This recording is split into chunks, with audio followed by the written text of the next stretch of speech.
নদিয়ার ভীমপুরে নাবালিকাকে যৌন নিগ্রহ খুনের ঘটনায় সিবিআই তদন্তের দাবি জানিয়েছেন নির্যাতিতার পরিবার। নাবালিকার মামা জানিয়েছেন, খুনের আগে যৌন নিগ্রহ করা হয়েছিল নাবালিকাকে।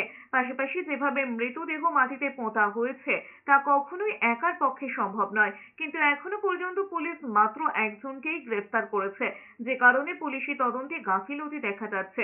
পুলিশি তদন্তে তারা খুশি নন, সেই কারণে সিবিআই তদন্তের দাবি জানাচ্ছেন তারা।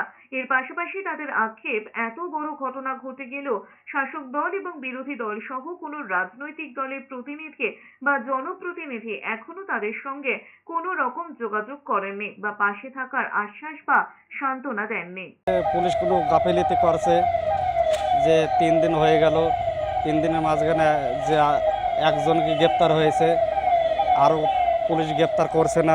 পুলিশ একটু স্লো ঢিল মারছে, এই তদন্ত নিয়ে অত হাঁটাহাঁটি করছে না। তা আমরা চাচ্ছি সিবিআইকে ডাকি তদন্ত নিতে।